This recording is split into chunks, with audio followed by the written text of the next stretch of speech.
Está entrando no ar pela Rádio Universidade 800 AM o programa T-Move, Temas Emergentes em Movimento.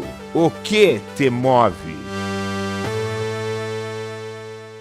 Olá! Está começando mais um T-Move, Temas Emergentes em Movimento. Eu sou a Maria Aparecida Zolim, pedagoga da Coordenadoria de Tecnologia Educacional e apresentadora deste programa aqui nos estúdios da Rádio Universidade 800 AM UFSM. O programa T-Move, Temas Emergentes em Movimento, é um projeto da Coordenadoria de Tecnologia Educacional da UFSM, vinculada à Prograde, Pró-Reitoria de Graduação. Proporcionamos aqui um espaço de conversa e troca de ideias através de entrevistas com os nossos convidados. Hoje, a nossa convidada é super especial, a professora Beatriz de Paula Souza. A professora Beatriz é psicóloga e mestre em Psicologia Escolar e do Desenvolvimento Humano pelo Instituto de Psicologia da Universidade de São Paulo, IPU-USP, onde coordena o Serviço de Orientação à Queixa Escolar do Laboratório Interinstitucional de Estudos e Pesquisa em Psicologia Escolar, LIP. Organizadora das coletâneas Orientação à Queixa Escolar, Medicalização de Crianças e Adolescentes e autora do livro Histórias de Educação. Além de artigos e capítulos de livros de psicologia na interface com a educação. Organizadora do Portal da Orientação à Queixa Escolar. Quem quiser acessar, acesse lá, orientação queixa escolar, tudo junto, .ip.usp.br. E vale a pena, digo de passagem, que realmente é um portal que vale a pena ser acessado. A professora tem desenvolvido e divulgado estudos e novas práticas em saúde mental e educação desemparedadas, e em contato com a natureza, participando do grupo interinstitucional Queixa Escolar, GIC, e da Associação Brasileira de Psicologia Escolar e Educacional, ABRAP, uma das fundadoras do Fórum sobre Medicalização da Educação e da Sociedade. Professora Beatriz, seja muito, muito bem-vinda. Obrigada, Maria Aparecida. Oi, gente. Um prazer enorme assim, ter essa possibilidade de levar ideias, descobertas, compartilhar, né? Muito bom, muito obrigada. Professora Beatriz, nós temos uma pergunta inicial que dá título ao nosso programa. Então, Beatriz, o que te move? É uma pergunta muito interessante, muito importante, Maria Aparecida. Eu fiquei pensando muito nisso quando você me preveniu que você ia começar com essa pergunta, né? Eu acho que o que me move é saber das imensas possibilidades de encantamento da vida.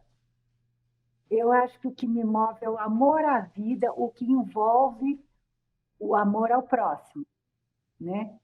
Uma consciência de pertença à humanidade e ao planeta, né? Então, é uma busca de que eu e nós, Ubuntu, né, possamos fruir de alegria, felicidade, encantamento, magia, né? E, por outro lado, né, de não se conformar, né, não se paralisar diante do contrário, né, dos impedimentos para essa fruição, né, e que são impedimentos que são eles são diferentes conforme classe social, gênero, etnia, né? Eles acontecem dentro de uma sociedade estratificada e com relações de poder entre os diferentes grupos, né?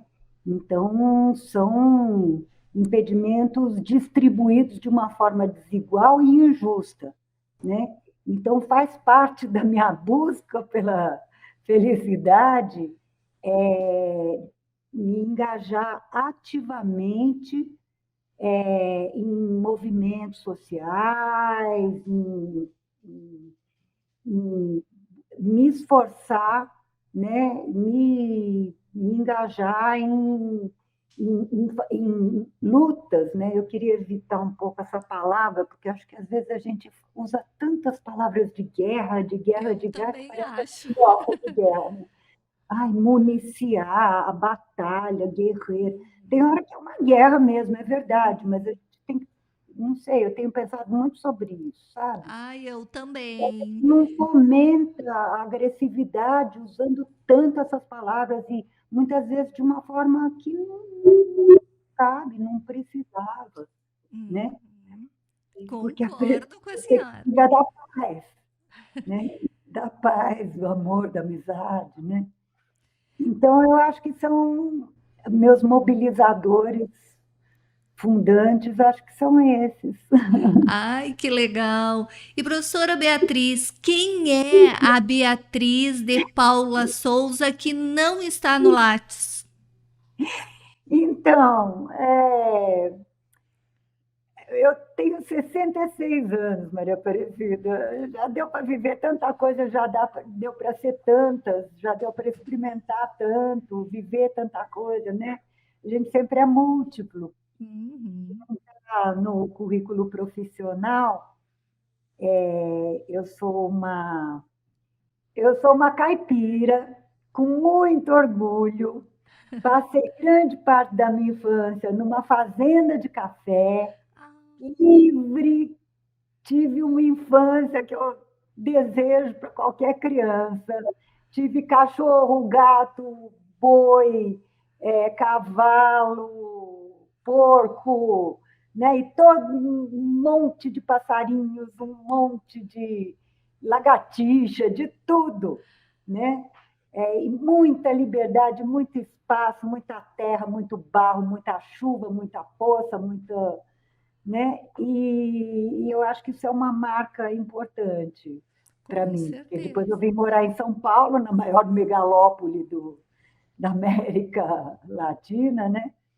E, mas eu tenho que sair daqui muitas vezes, porque a natureza me alimenta.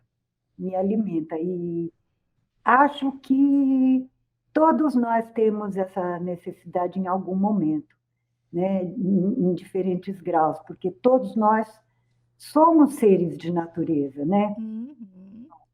Nós somos bichos, bicho gente. Na verdade, nós somos um com o todo, né? Quando falam do meio ambiente como algo assim, ó, separado, é um absurdo. Nós somos parte dessa natureza, nós somos parte do todo e não tem como separar. Sim, e tanto pelo aspecto mais biológico, né? Quanto pelo aspecto cultural, né? Porque nós somos brasileiros, né? Eu sou brasileira, você também, né? Acredito que a imensa maioria dos ouvintes também, né? E nós somos compostos de culturas, como a cultura indígena, as culturas de origem africana, né?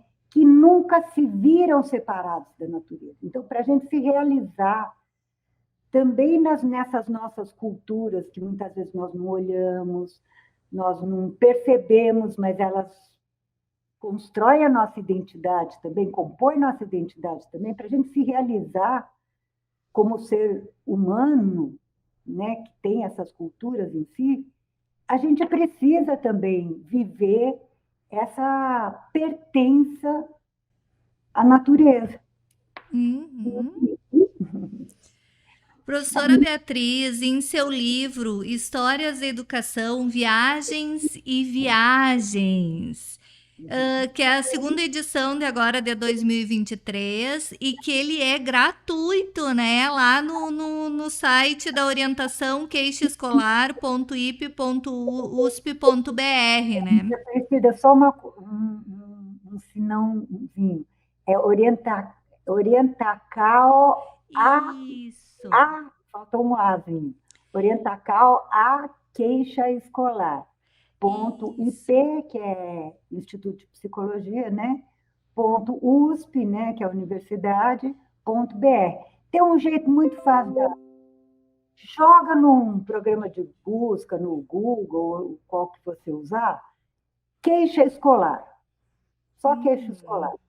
Daí, assim, primeiro tem um artigo e, na sequência, isso eu consultei ontem, tem o site, é o primeiro site indicado. Daí você entra lá no que a gente chama de portal da orientação escolar, né, esse site, e aí tem várias seções. Tem uma seção livros. Daí você clica na seção livros, que tem esse livro lá, e tem um outro que chama Orientação à Queixa Escolar, né? Que esse é falando dessa abordagem, desse trabalho que a gente desenvolveu aqui, de atendimento psicológico a quem passa por dificuldades e sofrimentos na sua vida escolar. Perfeito. Nesse livro são várias histórias e a partir dessas histórias a senhora propõe algumas reflexões. Me chamou muita atenção a história Siri na Lata, 3 histórias de candidatos a TDAH. Eu vou ler um pequeno fragmento, pode ser? No passado, não tão distante, às vezes via crianças que tomavam remédios anticonvulsionantes para ficarem quietos em sala de aula, mas era raro. Hoje é assustador o número crescente das que tomam outras drogas para o mesmo fim, porque estamos aprendendo a pensar que desajustes devem ser problemas biológicos. Por que transformamos agitados em hiperativos, tristes em depressivos, sonhadores em portadores de déficit de atenção, meticulosos em obsessivos compulsivos, rebeldes em portadores de transtorno opositor desafiador, birra em transtorno do comportamento disruptivo, envelhecimento em vergonha, seios pequenos em defeito? Substituímos partos normais por cesarianas, etc, etc, etc. Como essa medicalização intensiva e constante tem afetado o desenvolvimento infantil? Professora Beatriz, isso é algo que me preocupa muito, muito, muito. Eu percebi, a gente está vivendo um recrudescimento disso agora, pós-pandemia, né? Então, como você até destacou aí, né? Quando eu comecei a trabalhar em educação, que foi em 1981, vez por outra, a gente sabia de criança assim que tomava remédio, eu até esqueci o remédio que se dava. Era um remédio para epilepsia. Gardenal? Gardenal, exatamente. Mas que chapava a criança. Então, vez por outra, tinha aqueles que não tinham epilepsia, mas que estavam medicados com gardenal para ficar quieto na sala de aula, porque estava perturbando muito, era muito agitado, né? Sendo que muitas vezes, né, até tem um livro da professora, um clássico aí, né, que é da professora Maria Helena Souza Pato, que é, né, a produção do fracasso escolar, né? em que ela conta um caso do menino. Era um menino que a família era recém-chegada do Nordeste, aqui em São Paulo, né? Uma família pobre, e que eles estavam muito desadaptados da vida aqui, né? E a escola no Nordeste, o ensino era pior do que aqui em São Paulo. Então, o menino entrou na escola aqui, ele estava defasado em relação aos colegas, né? Ele se sentia muito mal na sala de aula, né? E o jeito que ele reagia a isso era se agitando, né? Aí essa história que a gente conhece, né? Assim, mandar para o médico e o médico capturou, né? Mandou tomar, em vez de, né, tentar entender o sofrimento desse menino, dessa família, né? E ele mandou tomar Gardenal e aí o menino piorou, né, do ponto de vista de aprendizagem, porque ainda por cima ele ficou meio tonto, né? Mas ele não perturbava, né? Vez por outra apareciam uns casos assim. Mas agora, assim, desde antes da pandemia, né? Você viu lá no meu currículo que eu sou uma das fundadoras do Fórum sobre Medicalização da Educação e da Sociedade. Começou o milagre da multiplicação dos diagnósticos, né? Não só de cada vez mais gente diagnosticada, quanto cada vez mais criação de transtornos, doenças, né? O catálogo, né? Os CIDs, né? Os quadros nosográficos do DSM, né? Foram só os livros foram só crescendo, porque foram inventando cada vez mais transtornos e diagnósticos. E tem muita coisa inventada, assim, tá? Que se a gente fizesse uma investigação como essa que a gente faz na orientação escolar, que a gente procura ver a situação como um todo, colher a história, entender como é que são as circunstâncias escolares, como é que são as práticas escolares, se aquilo está adequado ou não ao nível de aprendizagem daquela criança, né? Assim, se ela tem condição de entender do que está se falando. Aqui o público é de educador, a gente sabe o que é, por exemplo, uma criança que não está alfabetizada, está numa classe em que as tarefas passam todas por estar alfabetizado. É enlouquecedor, né? Então, né, que família é essa? Enfim, ver a situação como um todo, né? Muitos diagnósticos, e assim, são candidatos a TDAH nessa história que eu escrevi antes da pandemia, porque são situações assim, que rapidamente são capturadas para se dar esse diagnóstico de transtorno do déficit de atenção com hiperatividade, inclusive de crianças, né, que não aguentam ficar presas na sala de aula, porque já tem uma vida muito presa. Daí, quando chega na escola, que são ambientes grandes, que tem outras crianças, né, se agitam, não querem ficar paradinho na cadeira, né? E, às vezes, a situação fica insustentável, né? E o infernal para os educadores, né? Para os educadores também, enlouquecedor para os educadores também. Ou seja, por que a gente mantém isso, gente? A gente precisa urgente para nosso encantamento e felicidade com a educação, né? Que acho que isso é uma coisa que nos une aqui.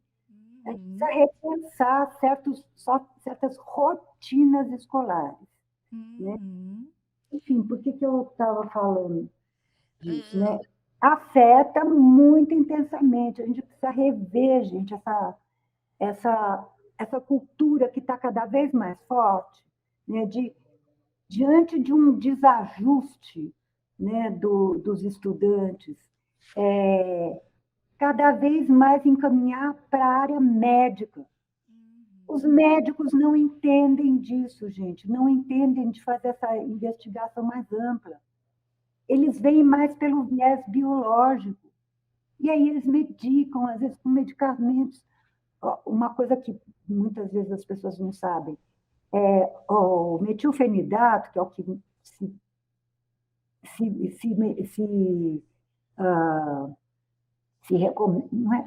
termo não é recomendar, como é que é? Se prescreve.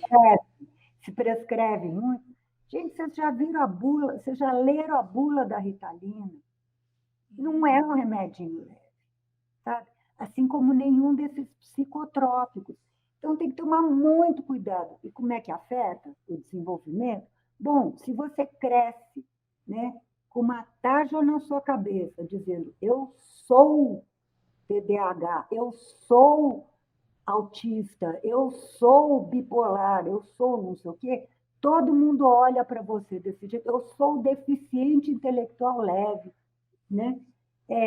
Todo mundo olha para você desse jeito. Como é que você vai constituir a sua identidade? Se todo mundo está dizendo isso para você, então você entende que você é. Gente, nós temos registros de pessoas que não eram deficientes intelectuais, acabaram se tornando. Porque disse isso para essas pessoas. Então, nós temos que tomar muito cuidado com esse viés biologizante que tem suas raízes em dois caminhos principais. Dinheiro, din-din. Porque tem indústria farmacêutica por trás, que é poderosíssima, riquíssima, é a segunda indústria mais rica e poderosa do mundo, só fica atrás da indústria bélica, que tem lucros fabulosos. Vocês já viram o milagre da multiplicação das farmácias também? Como é que tá? Assim, num raio de 3 quadras da minha casa, tem 4 farmácias. Não era assim, gente. Assim, velho, não era assim.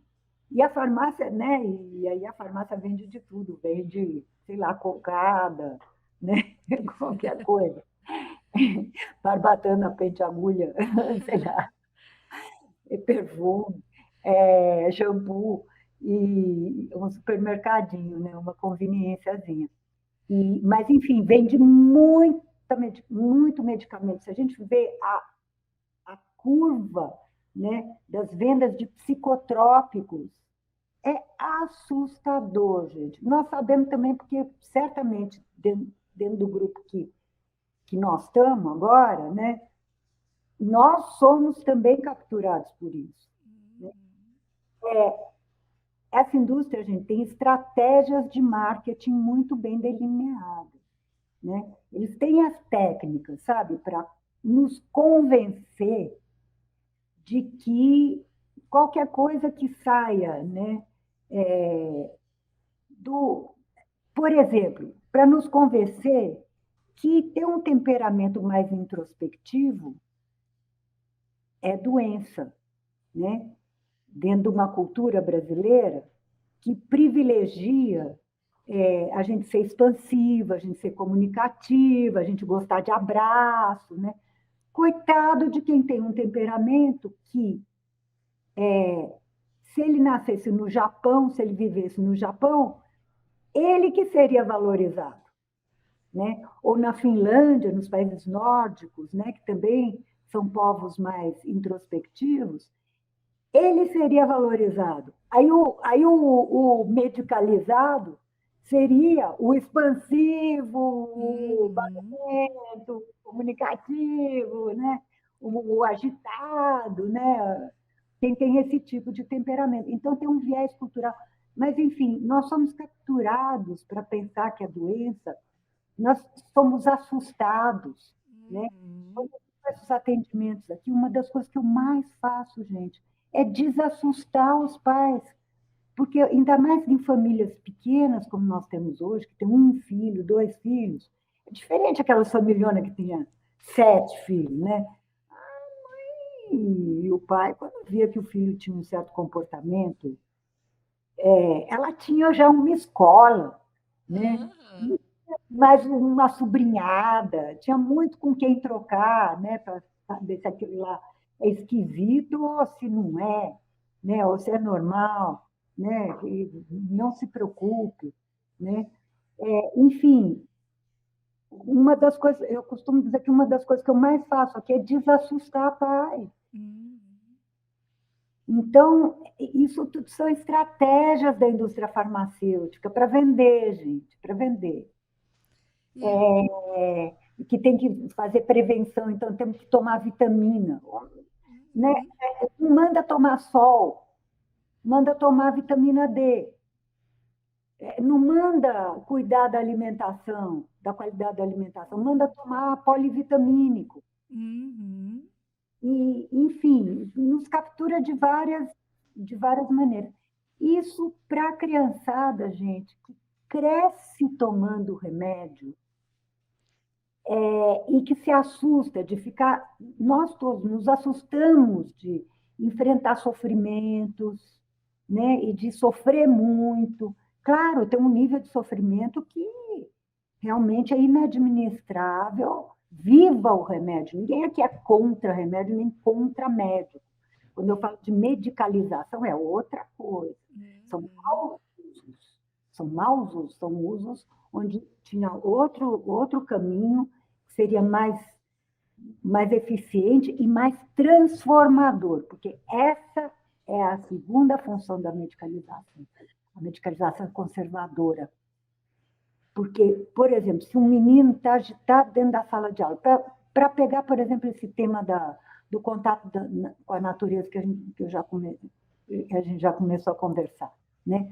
O menino vive numa casa pequenininha, apertadinha, ele sai da escola e vai para casa. No fim de semana, os pais estão exaustos, né? Ele não sai quase de casa também, nem no fim de semana.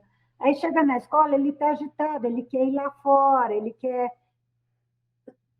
Como ele, tem muitos outros. A gente sabe que está cheio de criançada que passa por esse sofrimento. Ele quer lutar, não conscientemente, né? Ele atua, não sabe o que é, né? Acontece, brota esses comportamentos nele. Ele se agita e quantos não estão na mesma situação? Uhum. Quantos não estão na mesma situação?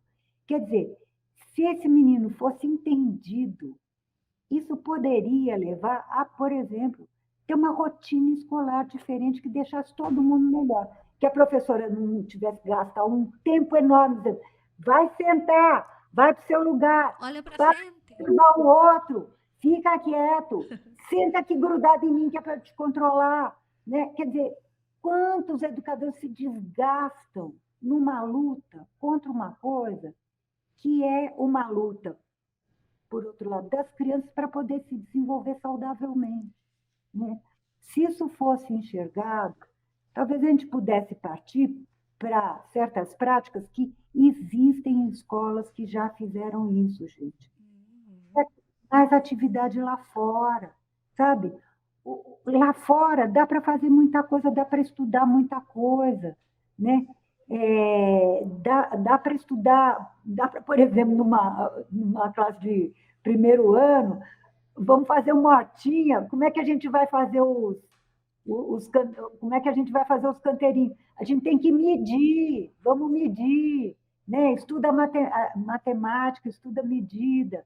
Vamos fazer os canteirinhos, vamos fazer as plaquinhas. Como é que escreve? Como é que escreve batata? Né? Como é que escreve cenoura? Como é que escreve, sei lá, beterraba? Né? Enfim, eu não sou professora, né? Eu sou psicóloga, estou falando umas coisas assim, mas vocês, professores, gente, está cheio de experiência por aí de como trabalhar Uhum. fora da sala de aula, né? A minha experiência é como professora de psicologia. Eu dou aula, sobre orientação escolar, né? De repente eu percebi que eu ficava entre quatro paredes, num dia como hoje, que está um sol bonito aqui, e eu trabalho dentro de um parque maravilhoso. Convido quem não conhecer, um dia se vier a São Paulo, para conhecer a cidade universitária do Butantã, da USP. Gente, isso aqui é um parque incrível, incrível, lindo, né? Gente, o que nós estamos fazendo aqui dentro? Vamos lá para fora, carrega a cadeira aí, né? Depois eu comprei umas esteiras de palha, né? Olha, com adulto, que é mais contido, né? Que assim, que tem menos necessidade de agitação do que criança, porque a criança está constituindo o corpo, ela precisa desenvolver a musculatura, precisa desenvolver as articulações, precisa desenvolver coordenação motora geral, né? A gente ia lá para fora, olha, é impressionante, gente. As pessoas acalmavam, eu acalmava. As pessoas esqueciam o celular, não ficavam olhando toda hora para ver se já estava acabando a aula, né? Todo mundo ficava mais risonho, mais amigo. No instantinho a gente estava fazendo piquenique, né? Compartilhava aquela beleza, né? Compartilhava até uns acontecimentos, assim, sei lá, passava um pássaro com um rabo lindo.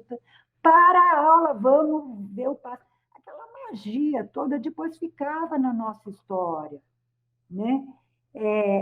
Tudo isso não atrapalhava, isso só ajuda, né? Porque eu faço essas coisas. Depois que a gente pegou o gostinho, gente, a gente não quer largar mais, né? Enfim, isso é altamente desmedicalizador, preventivo da medicalização, né? Os resultados, tá bom, você quer dar uma voltinha? Pode dar uma voltinha. As pessoas aprendem andando, né? Eu tenho excelentes alunos que levantavam e andavam um pouquinho, né? E estavam ligados, estavam prestando atenção. Sim. Né? Eu sei. A medicalização faz isso, conserva, porque fala, o problema é seu, você não está se adaptando, não é porque você está me mostrando uma coisa que talvez fosse muito legal, inclusive para mim mesmo, né? Você é doente ou você tem um transtorno, vamos te ajustar ao estabelecido, em vez de ser uma grande chance, né, de mudar. Eu sei que eu estou falando isso tudo, eu não estou na pele de vocês, né? Eu sei que lidar com uma classe de 40 crianças e tudo, eu sei que é uma barra difícil. Mas, olha, talvez a gente possa facilitar a vida usando outras estratégias, sabe? Outros modos. A estratégia, lá vou eu com linguagem bélica de novo. Usando outros modos de fazer educação. Sim. Professora, a nossa conversa está tão gostosa, mas eu vou ter que chamar um intervalo. Mas rapidinho a gente volta com a professora Beatriz de Paula Souza. É rapidinho.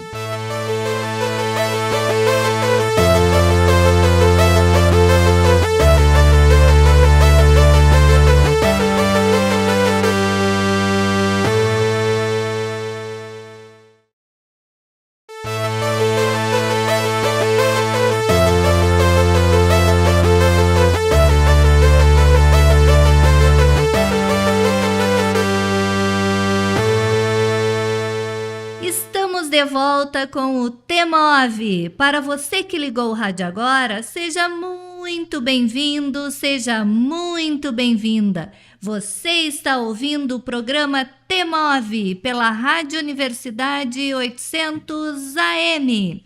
Hoje com a presença da professora Beatriz de Paula Souza. O T-Move é um programa de conversa e troca de ideias através de entrevistas semanais com os nossos convidados. Trataremos sempre assuntos sugeridos pelos parceiros dos temas emergentes. Professora, a senhora estava falando, né, da questão dessa medicalização que existe de um tempo para cá.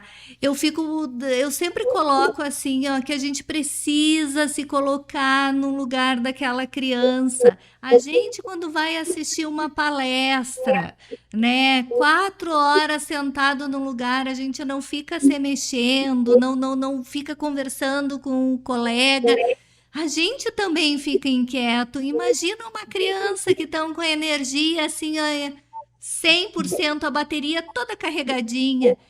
Eu trabalhei 22 anos na educação básica. E isso falando de 15 anos atrás, 10 anos atrás, eu tinha alunos que não sabiam correr.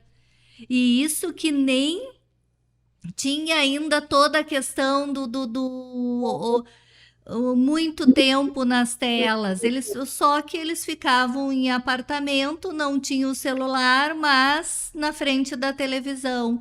Então não sabiam aquilo que eles nasceram para fazer, né? Brincar.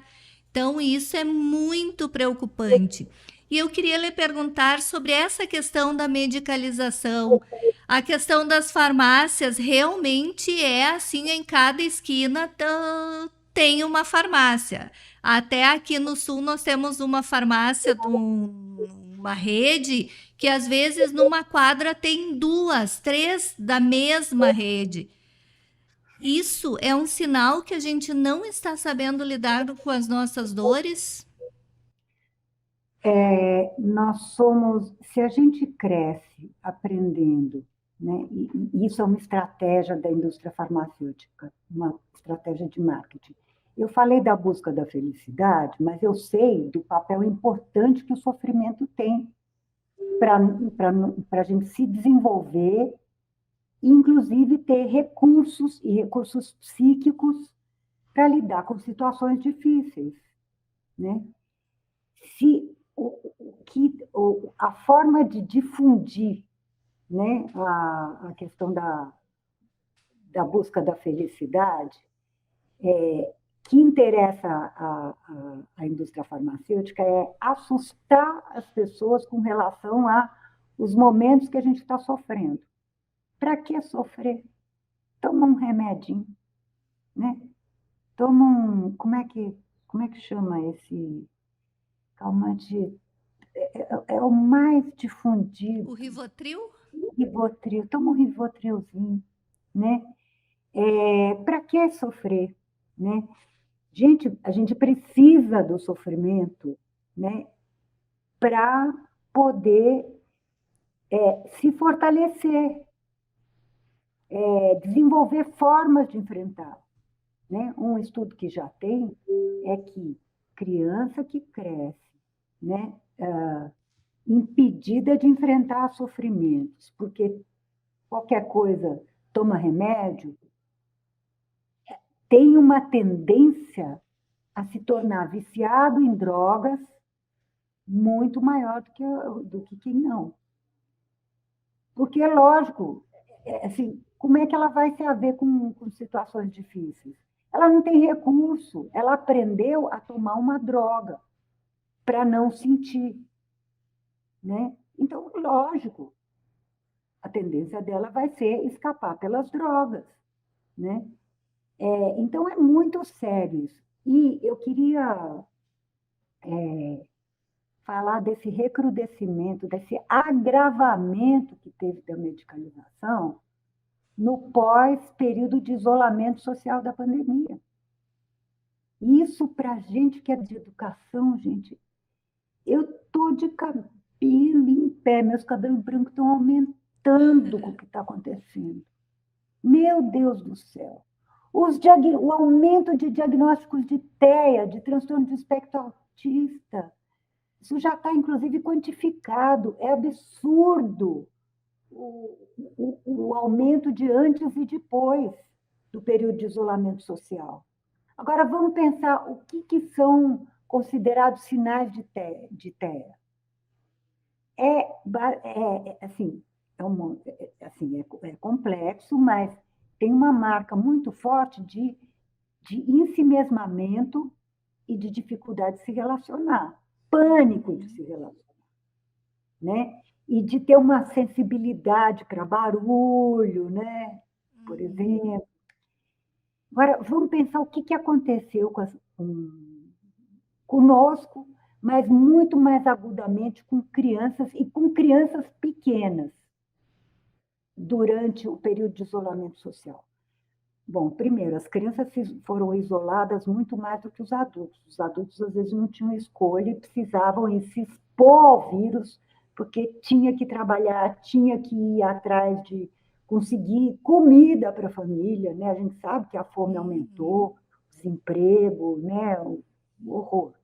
Bom, e aí as crianças ficaram muito isoladas, sem ter com quem brincar, tendo que ficar fechada no quarto porque a mãe e o pai precisavam trabalhar online, não podia perturbar, né? O que foi ensinado para essas crianças? E muitas, assim, na fase de pequenininho, né? Quando está aprendendo o que é o mundo, o que são as pessoas. Foi ensinado. Pessoas são perigosas, são potenciais fontes de morte. Vocês lembram que a gente se cumprimentava, depois quando a gente começou a sair, né? Batendo Um soquinho. de soquinho, de chutinho, né? Que não podia encostar. As crianças aprenderam isso, que os outros são perigosos, são muito perigosos, podem trazer a morte, né? As crianças aprenderam a brincar sozinhas, né? Então, elas aprenderam, elas desenvolveram um comportamento que se confunde com o autismo. Aprenderam a ficar em ambientes mais silenciosos. Aí, de repente, essas crianças saem do isolamento e vão para uma instituição enorme, cheia de gente. Para muitas pode ter sido uma grande alegria, mas não é de se estranhar e não é doença. Essa criança não saber, não se sentir bem, não se sentir à vontade de ficar inseguro num ambiente desse. Não saber se relacionar, não saber dividir brinquedo, não saber brincar junto, se incomodar com o barulho, né? E aí, vai para onde? Vai para médico. Médico faz o quê? Né? Com honrosas exceções, claro, com honrosas exceções. Diagnóstico de TEA, de transtorno do espectro autista. TDAH, né, transtorno do déficit de atenção com hiperatividade, também muito por esse caminho, gente. Hiperatividade. Quem nunca comeu melado quando come se lambuza, um ditado tão antigo, né? Quer dizer, essa meninada ficou presa. E aí vai para a escola e é para ficar preso. A agitação aumentou, né? Déficit de atenção, será que é déficit de atenção? Foi pesquisado como é que foi o estudo dessa criançada, né? dessa criança, desse estudante, durante o período de pandemia. A gente sabe que uma massa de estudantes não se adaptou ao ensino remoto. Uns nem acesso tiveram, né? Então, será que é um distúrbio? Será que é um transtorno? Quando voltou, está desadaptado? Né?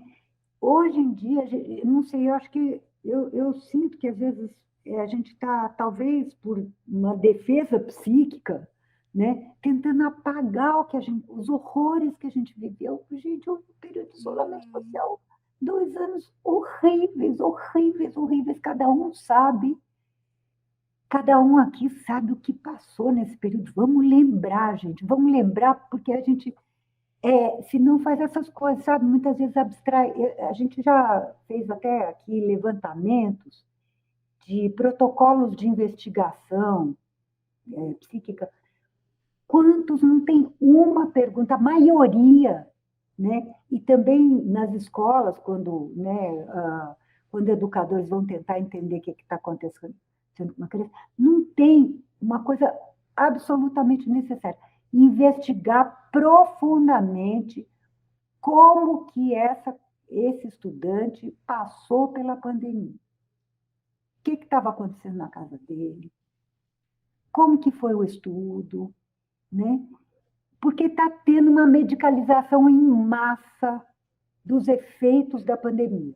Bom, aí é o seguinte, tá bom, o menino não está se adaptando, tudo.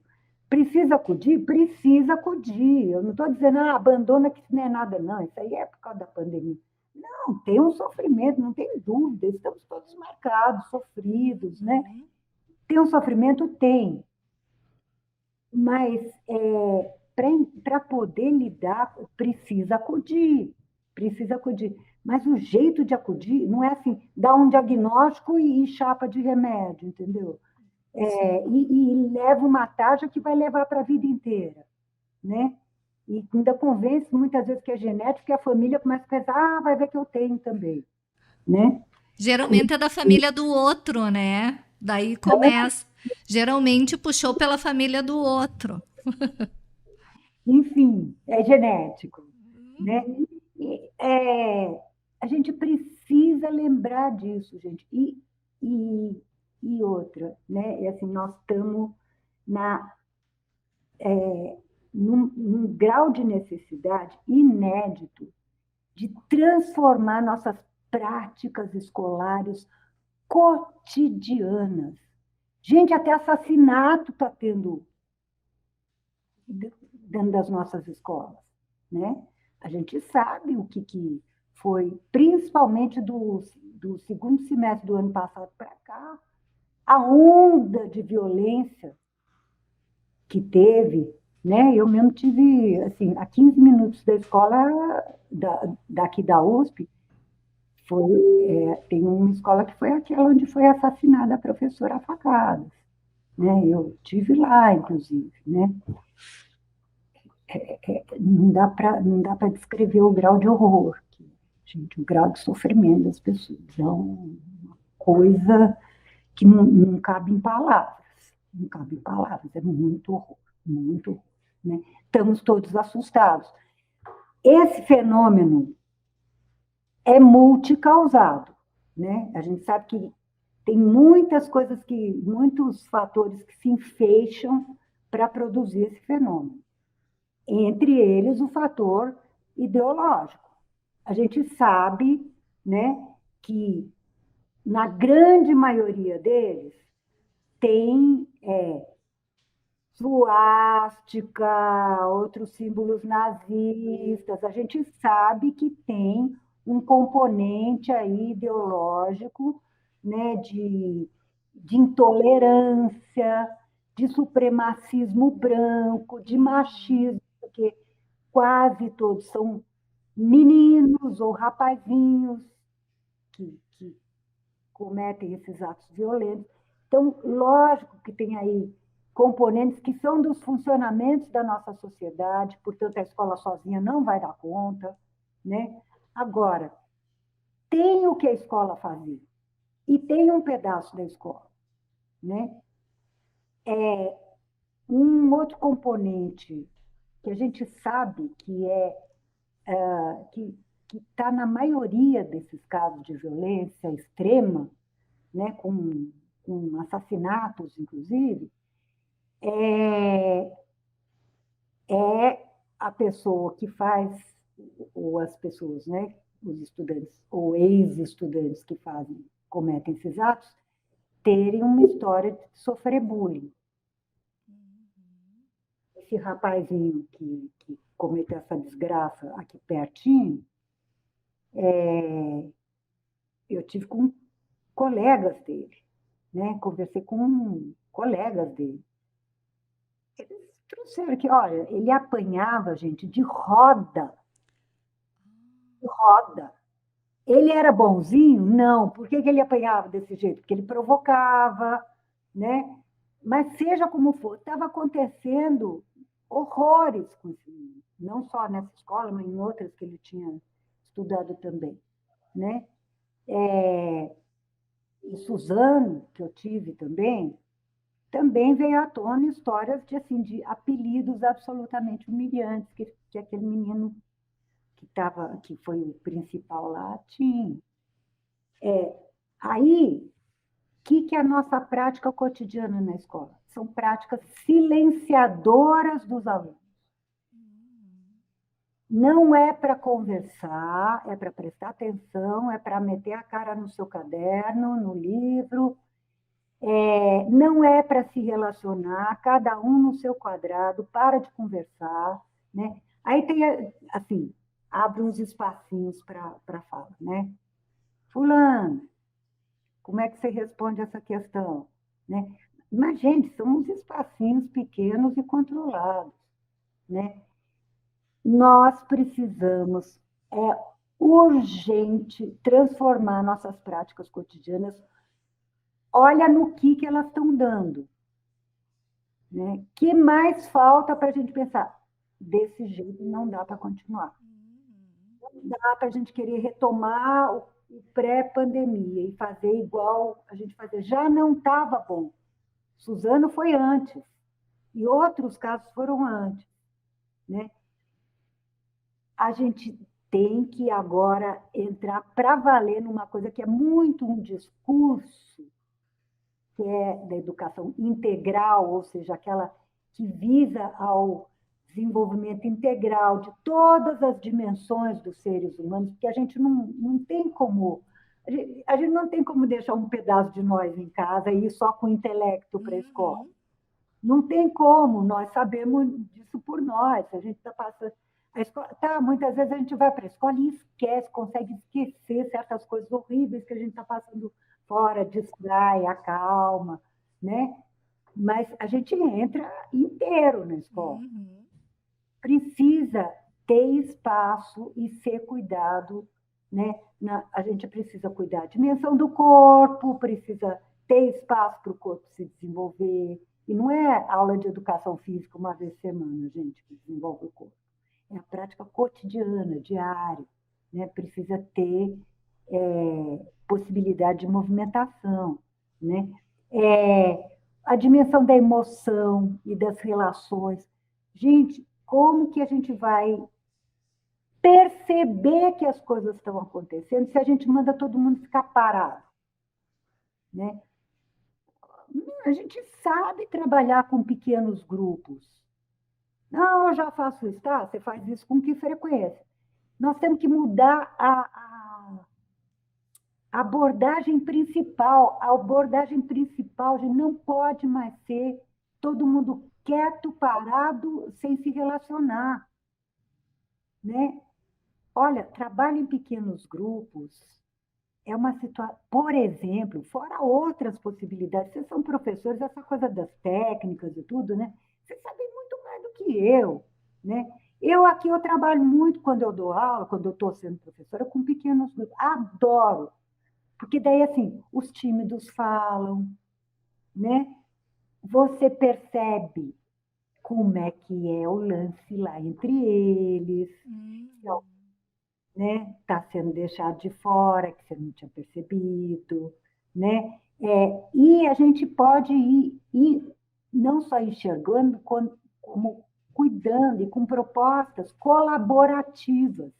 Ou seja, que a gente fala de cultivar valores, nós temos que cultivar valores na experiência vivida, não é no discurso. Né? Então, você propõe situações, por exemplo, com trabalho em pequenos grupos, em que aquele valor vai estar sendo necessário, né? Senão não sai o trabalho colaborativo. Você não está falando a respeito, você está propondo uma vivência. Né? E aí você vai passando. E conviver, gente, é aprendizagem. Muitos desses estudantes, a hora que eles têm de aprender a estar em grupo, né, de aprender a se relacionar, é na escola. É pesado para a escola, é pesado mesmo. Né? Agora, uma coisa eu posso falar para vocês, gente.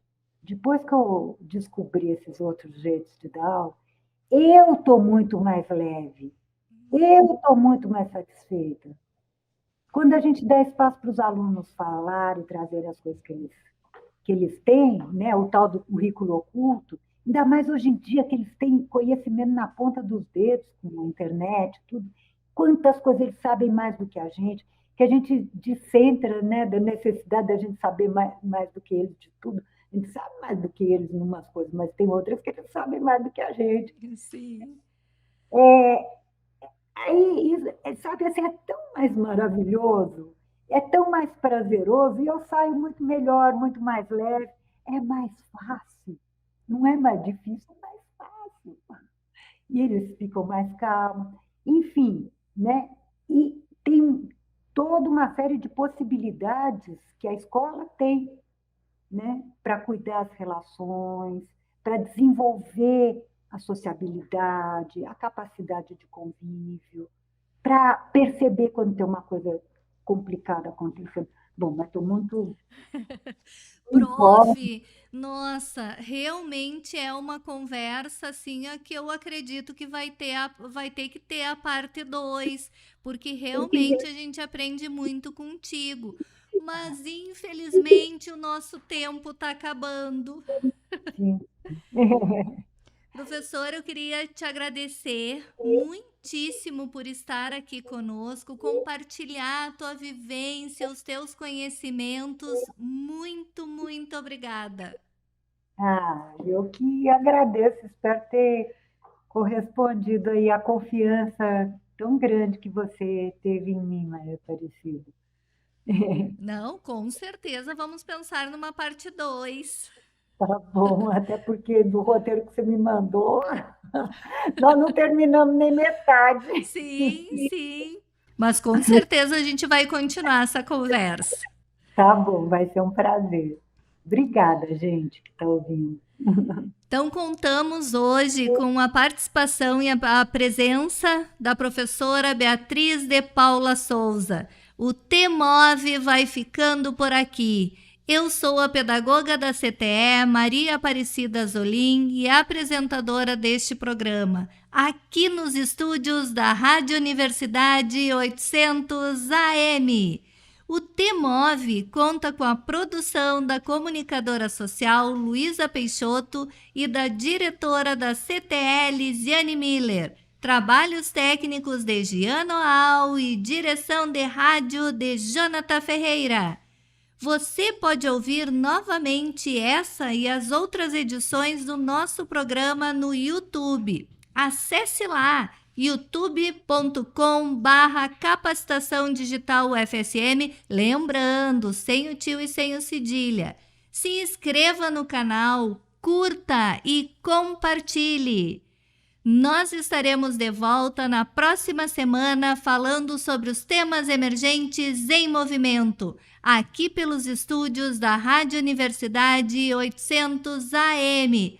Que a sua semana seja leve e feliz. Até semana que vem!